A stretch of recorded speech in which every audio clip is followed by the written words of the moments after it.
Well, hello and a very warm welcome back to the Andrew Eborn Show with me, Andrew Eborn. And today we're joined by the extraordinary Wendy Stuart Kaplan, who's a radiant force in entertainment and activism. She's lived 1,000 lives in one, from strutting runways as an international model to filming documentaries in the wilds of Africa. Wendy has always followed her adventurous spirit. She's the creator and host of the wonderful talk show If These Walls Could Talk, and also the YouTube sensation with Pandemic Cooking with Wendy. She's also a passionate advocate for the LGBTQ plus community, serving on the board of directors for the Diversity Centre for Gender and Sexual Diversity. Her memoir, She's the Last Model Standing, chronicles her journey from aspiring supermodel to fit model extraordinaire for brands like Michael Kors and Eileen Fisher, and with a few detours to meet Andy Warhol and study voodoo in Nigeria. Wendy, it's a delight to have you on the show. I am so delighted to be here. And you just about named every detour I've taken. Andrew, there have been so many, right? Oh, incredible. I love it. We could talk, we could spend hours and hours and hours unpacking your extraordinary life. But look, you started as an international model. You used to grace magazine covers and runways, and you then ventured into documentary filmmaking in Africa. What sparked that bold leap from fashion to studying voodoo in Nigeria, and how did those early adventures shape your storytelling? This is really going to blow your mind. From the time I was a little kid growing up in the Bronx, the Bronx is a borough of Manhattan. My mother would be doing her makeup in front of the mirror, and I would say, Mama, I know two things that are going to happen for me. And she would say, what?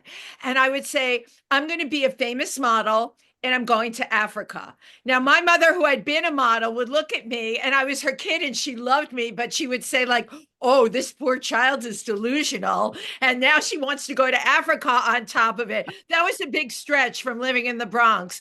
But how funny is it, Andrew, that I just knew, right? I knew from the very, very beginning. And I don't think this is a very important thing. I had no idea how. And you know what? You often don't need to know the how. You just need to have the passion and know in your heart of hearts, that is what I'm going to do. Oh no, and I love it, and it's so important about passion, and we always urge people to follow their passions. Well, you are the poster girl for passion, aren't you? Oh my God, I'm loving this poster girl for passion, pin-up girl for passion. And there you go. We can put the little quotes in there and everything. It's fantastic. Let's do it. So you grew up in New York. You talk about the Bronx with your mother. What moments or people ignited your passion for performance and exploration? And how did studying anthropology, is what you did as well, and theatre, set the stage for your eclectic career?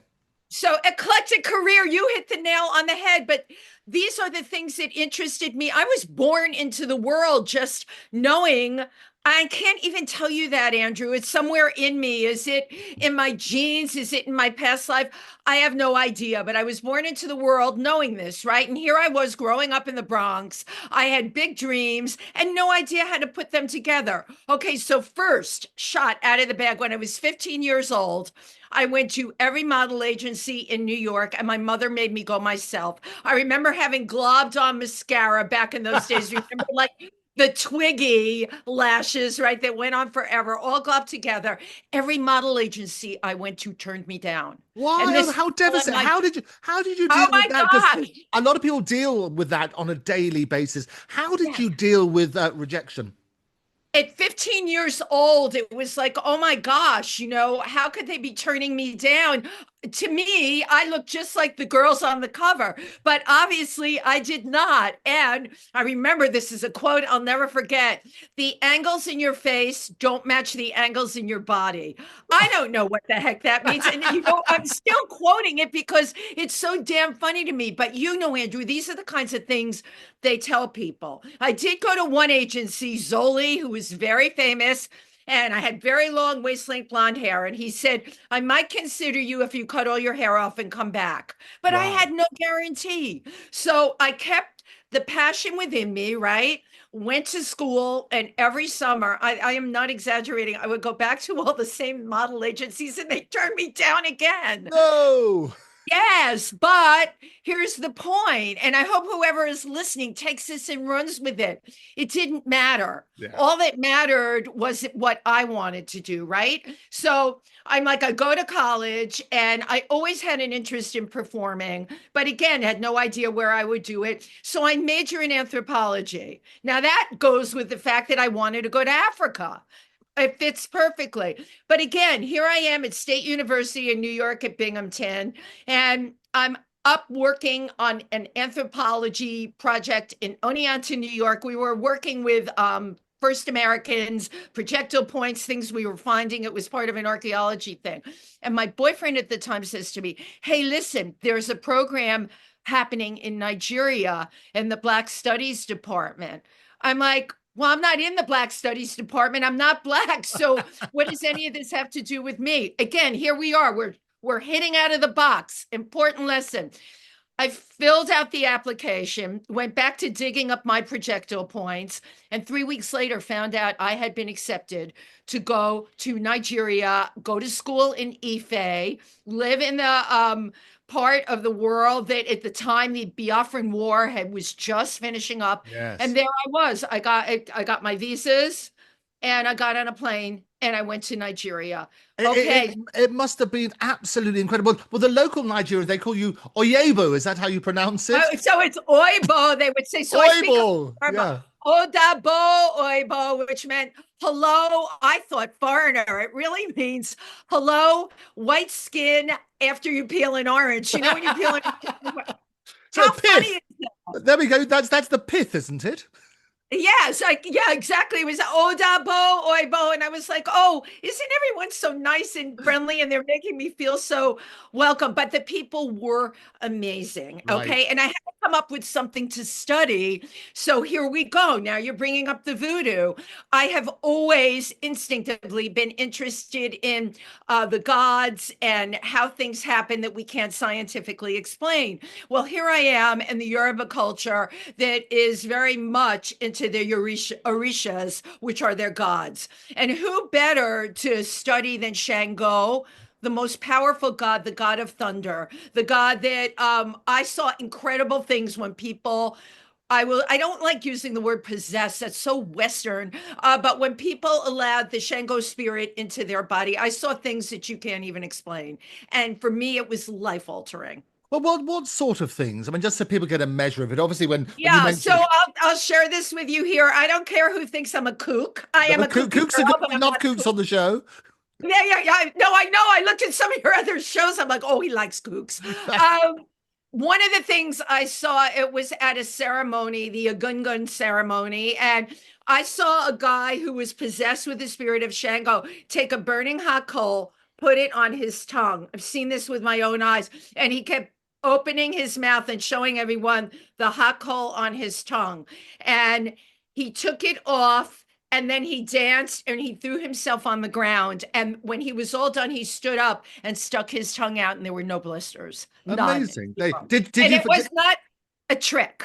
It Not wasn't a a trick. So did you try it yourself? No, I'm not that brave. I'm very brave, though. You know, I'm very adventurous. I'm a member of the Explorers Club I world, know. but So so I know, I so didn't you're try that. studying voodoo. We only get that sort of perception in the media about it, and I always say that media never really gives the full picture. What was the most surprising thing you discovered about voodoo, and how did it shape your perception of the world? So if you study not just African cultures, cultures that go back thousands of years, they all had their form of it. Okay, a belief in the gods. Okay, use of medicinal plants, and so much that goes on in the brain and ceremony. So when I'm like at the Explorers Club where I give tours and I get scientists, I talk about this with them. Nobody knows how much we have in our brain. It's still though it's just we don't know a fraction of it, right?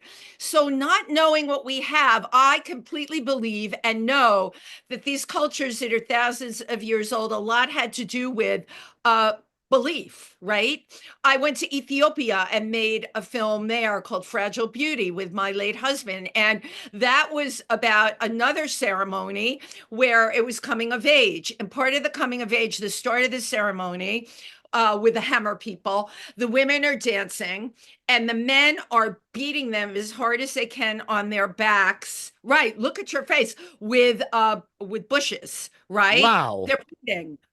A big wow. They're bleeding. To you or me, it's like, wow. And I'm like, oh my God, they made me part of the ceremony too. I was all painted, but they knew, I was foreigner, not to do that. But the women are jumping up and down, dancing, having a grand old time.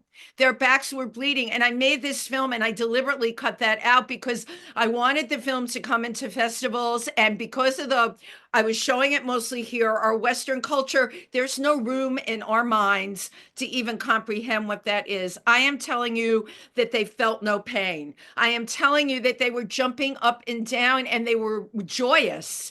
And you could tell by the amount of scarification, and you see this a lot, it's not felt the same way. Like if they did that to you, Andrew, you would be like, no. Well, I think in the same way as you're the orange, the white bit, I'll tell them to pith off. I think that's what they say on that sort of basis.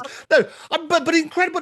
We don't understand a lot of cultures, and we look at this sort of stuff. But there's a pattern here, isn't there? Because it's all about things that we would assume would be very, very painful, like hot coals, walking on hot coals. I remember the Magic Circle, people do that, but there are cultures that do that as well. If you're putting a hot coal on your tongue, that's got to hurt. If you're beating people with sticks, that's got to hurt. What is the reason for it? You must have researched some of that as well. I've researched it, and it still comes up very unclear. I've met some really intelligent scientists that are studying like our abilities to process pain, right? Do we each have some kind of chemical or something in our brain that could possibly block the pain that is dealing with the culture that we come from? We're so conditioned in our cultures, right? But other cultures are doing something totally different, which is why we really need to be like open-minded and study not only like what's going on now, but even historically. I had somebody on my show yesterday, an astrologer. We were talking about the things that go back thousands and thousands and thousands of years. There are many people that believe there was contact during the ages of the gods with terrestrials. Thank you. Right. But, there's other people that'll say, oh, that's a bunch of hogwash. I don't believe it. I have flown over the lines of Nazca. There is no way a human being could have done that. No way. I think there will be incredible arrogance to know that we're billions and billions of planets, to think that we're the only planet with life on it. Right. Right, exactly. We're the only game in town. Okay, but then let's go to what scientists are doing now, right? We have the Weber telescope that can see into galaxies. Yes. And now we are first exploring, life on Mars. There's a space station, as you know, that's been built in the United States. The Explorers Club just offered some of us, if we want to go to the space station, they're offering a couple of days to just check it out and learn what that's all about. But we are on the fringes here of a brave new world. Oh no, absolutely. Well, as you probably know, Errol Musk, Elon's dad, is on my show all the time, and we explore all. I saw him on the show. That was the one that I watched. I'm like, oh, I have to check this out. Yeah. Oh no, it's glorious stuff. But that's what we do. We sort of unpack the stories, because the press always misrepresent things, don't they? And I think getting stories direct in the same way as you do on your glorious show is so much better. But it's interesting because part of the human body nobody really understands. They all say we use just a tiny bit of our brain power. I forget the percentage, but it's such a small amount. So how can we say that this is etched in stone? Yeah. We can't. But there's a reason. I'm just taking the pain examples that you quote. There's a reason the body has these pain mechanism. It's to protect the body from effectively things that could harm it. Right. But what if you culturally developed in such a different way that your body did not perceive part of a ceremony? Just ride with me on this one. Your body didn't perceive that as pain? Yes, maybe being attacked when you're hunting by an animal, that's pain. But what if, because it's part of your belief system, now we're really getting out into this, but seriously, what if it's part of your belief system, and in your belief system it's not pain?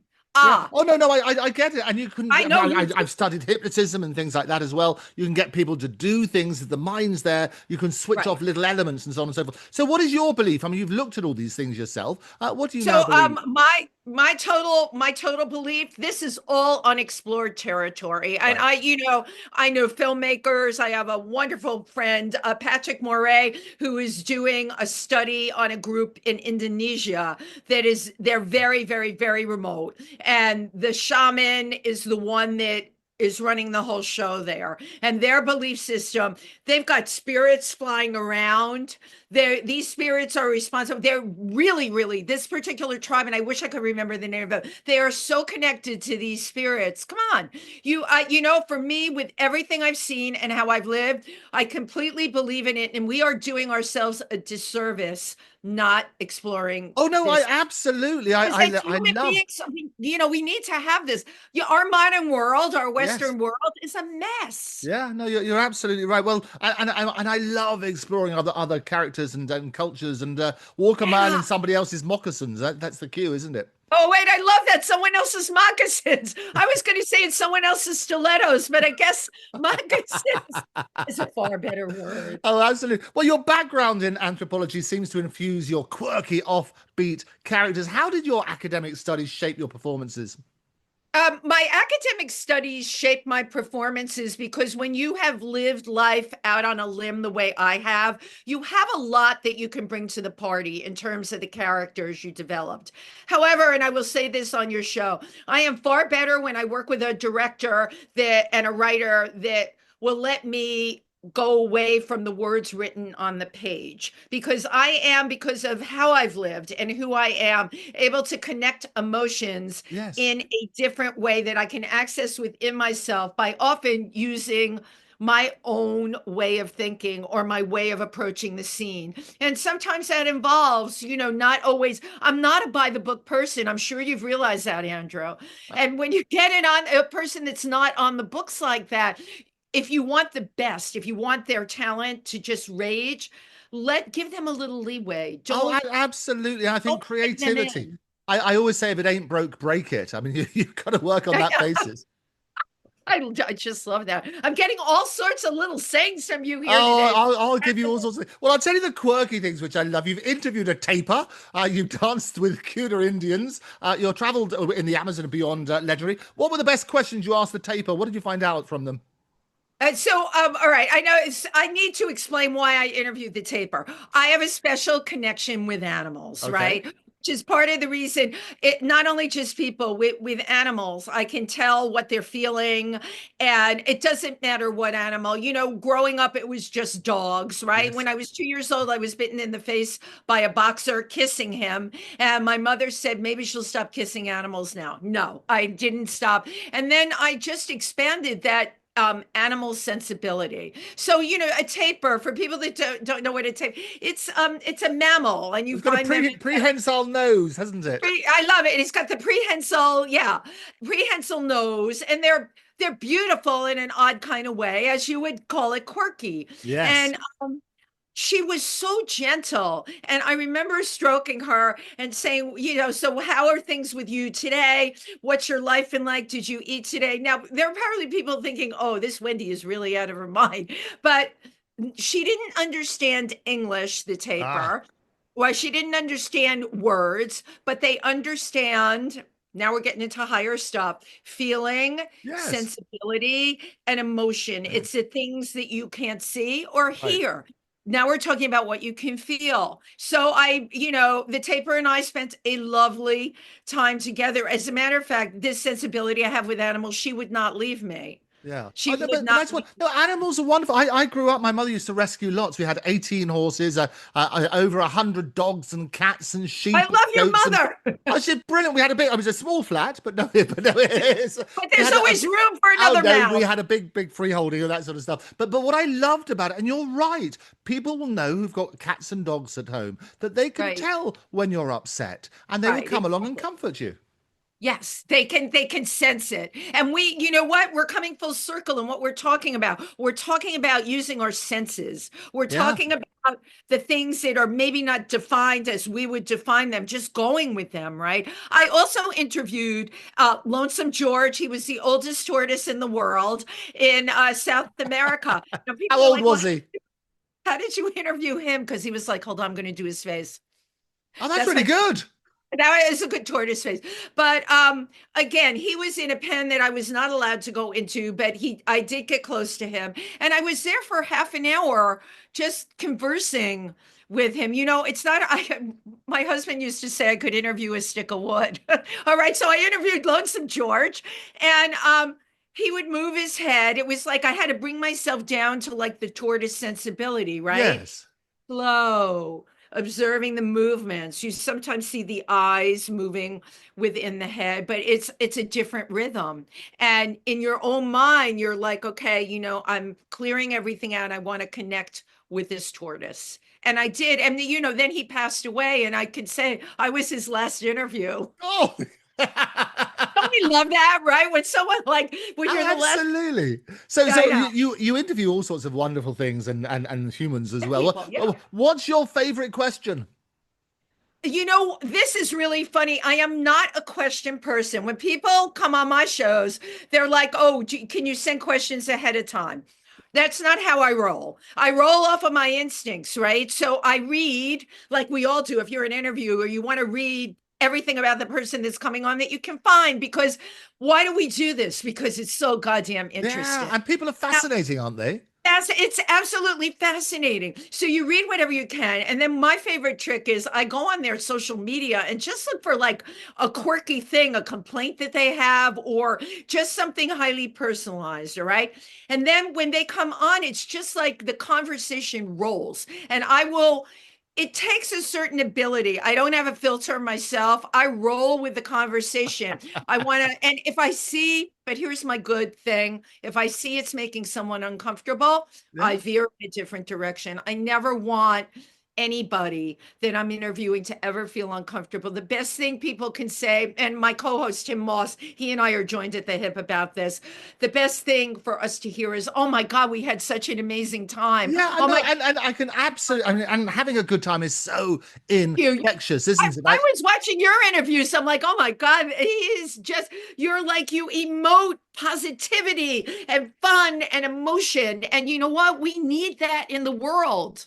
Oh no, absolutely. We're drowning in a sea of misinformation and bad news, and actually, Right. there's good in everybody. And one of my passions, actually a real passion, is trying to get to the truth. You know, the truth, the whole truth, and nothing but the truth is not a multiple choice. But what's the truth? How do Yeah, we well, get that's to what I say. It's not multiple choice, the truth, the whole truth, and nothing but the truth. You've got to get that. And all we realize is that it's about perception, isn't it? And perception is the ultimate deception. Yes. Oh my God. Another brilliant. You're just coming up with all of these, Andrew. I love My it. God. You're obviously just inspiring me to just sort of a wonderful No, thing on that sort of stuff. So you should be marketing these on T-shirts and oh, we coffee should cups. do that. We should do Oh, t-shirts. We do merch. A bit of merch is good. Well, talking about merch, we should plug your wonderful book as well.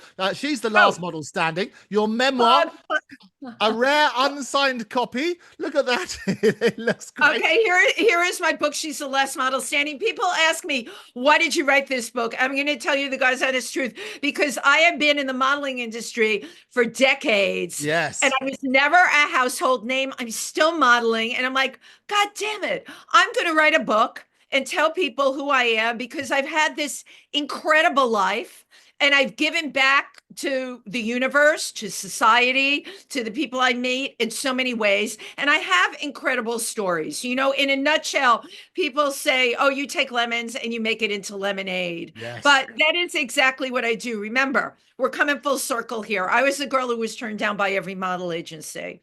I was the girl who grew up in the Bronx, who watched her mother put on makeup in front of the mirror. How did all of that end up affecting me, where I have built this? I built an incredible life, one brick at a time, nothing easy. And that's what my book is about. The stories are hilarious. I know because we love it. But when you're researching your book, I mean, you're looking at yourself, and people, I know a number of people who've had help writing their books, and it's a really emotional journey, isn't it? But so what's the surprising lesson you found out about yourself as a result of writing that book? First of all, to write the book, I have over 250 photo albums. Wow. If I can tell you a lot of these things, I didn't remember until I used triggers. Okay. David Wallace, who recently passed away, he was someone I worked with in LA. He would call me in the morning, 6 in the morning, his time, right? And we would go over the pictures I had found and what I wanted to say about them. And then he would send me a draft. I would correct, because these are my words, but he organized my thoughts for me. That's why everyone should work with a good editor, especially if you're a first shot out of the bag author, number one.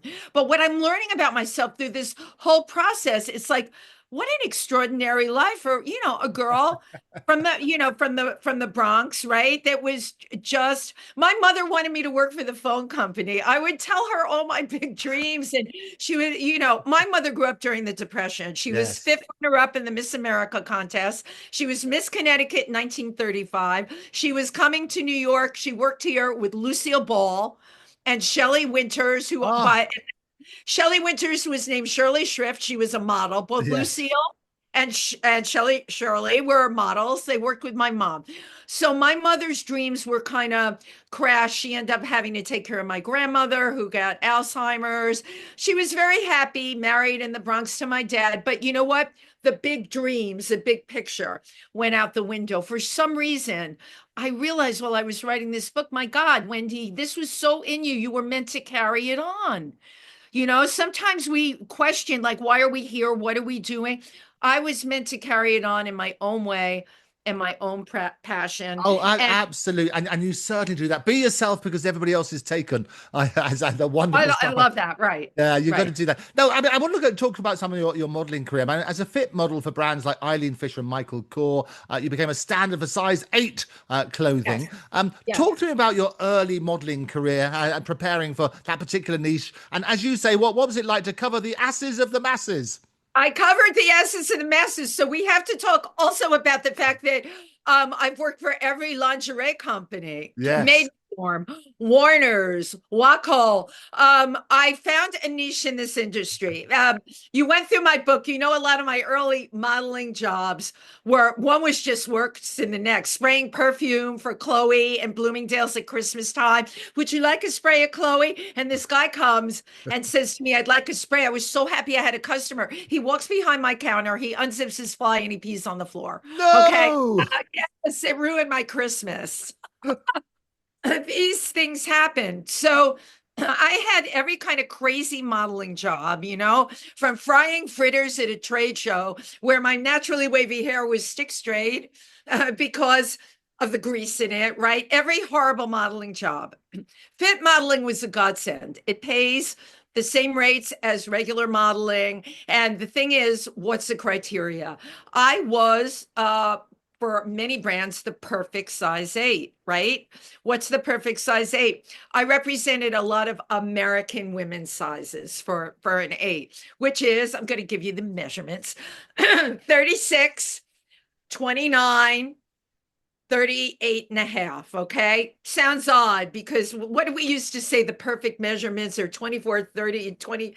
They were so much tinier, but my body was like a lot of women's bodies. And I didn't just put the clothing on for the designers.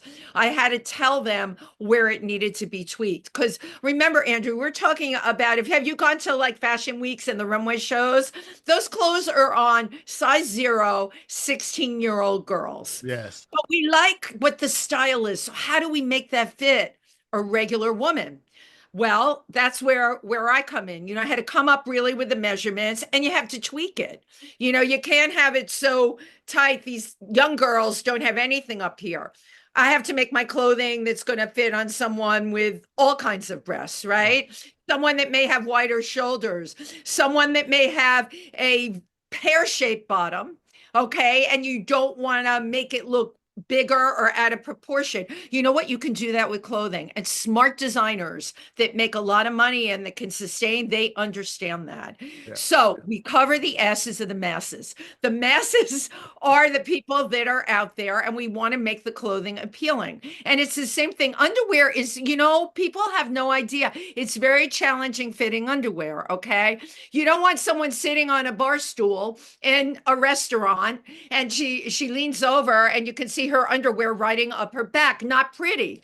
Okay. I have to figure out how to make that underwear. So, it kind of cups you underneath. Think about your own self. Nobody wants to be walking around getting a wedgie. It's not comfortable. But Yes. you have to know how to do it, right? So I'm very lucky I found that niche Yeah. and still doing it. And I really enjoy it. It's creative, but you know what? It's also technical. And in its own way, it's scientific. Yeah, oh no, I love the own way scientific, absolutely. Now, I talk about your talk shows. I mean, in the pandemic, you obviously reinvented yourself. You do cooking with Wendy, even though I think you were the Oh, first to admit you weren't really a brilliant cook beforehand. And you're also now doing If These Walls Could Talk. For anybody watching, what's the real secret of being a good show host? desperation. Okay, I'm going to tell you what happened. March 12th, they shut New York down, and I've never had a survival job. I've always been model, actor, comedian, spokesperson. I worked every area of this industry, right? I'm industrious. So all of a sudden, they shut New York down. I'm standing in my kitchen, and I'm like, what the heck am I going to do? Nothing. Every booking canceled, every acting gig canceled. And my husband was a very well-known photographer and videographer. And I looked at him, and I said, you know what? We can have a cooking show. You Right. can shoot it and I'll be the cook. And of course, he said to me, but Wendy, you don't cook. And I'm like, exactly. So I went online and ordered from Fresh Direct. They had this is terrible. My secrets are out. You could order this box, filled with all the ingredients with instructions. Little did my audience know. I would open up the box. My very first one, I used the box. After that, I never let on I was using the box. But here's what I incorporated into it: all of my acting wardrobe, my Yes. costumes, my wigs, my makeup, my props. And a couple of my friends said to me, Wendy, it's not a cooking show, it's really a drag show, but we won't tell anyone. Oh, we love it. And that brings us nicely to your LGBTQ plus Yes, initiatives. absolutely. How did you get started in that world? Everyone asks me that, and this is the honest answer. I was just always in that world. Right. Like from the time I was in junior high to high school, I always had tons of gay friends, always. And, when I realized that I could make a difference, right? And that was during the AIDS era. I started working with an organization called Powers, Pet Owners with AIDS Resource Service. We took care of the pets of anyone that had HIV or AIDS. Right. And my husband and I had a big loft at the time, so we would give parties there. Alan would shoot amazing portraits of our clients and get them out there.